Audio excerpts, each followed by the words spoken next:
Lakad ka.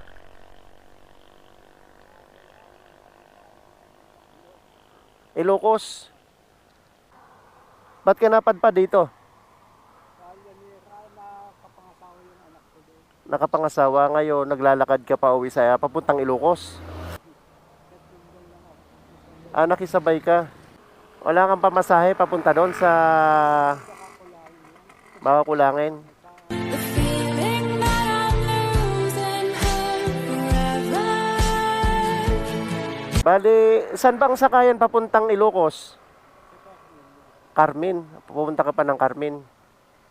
Magkano papunta sa Ilocos? Kanina ka pa naglalakad?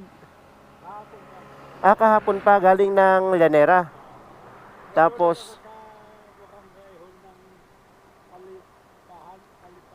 oo. May pera ka dyan. Hindi ka sumakay ng jeep dito. Tapos papunta, hindi ka, wag ka na naglalakad, napakainit. Tapos sa hiblading ka dyan sa daan, di ba? Hindi ka makakarating sa Ilocos pag ganyan. Oo.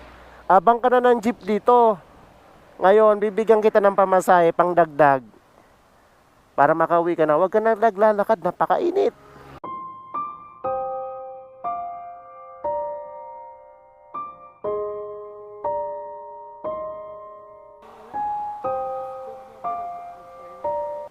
O ito, bigyan kita. Hindi.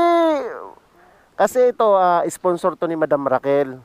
Eh ngayon, ang mga binibigyan ko katulad nyo, na nahihirapan na yung bang kailangan pong ng pamasahe. Ha?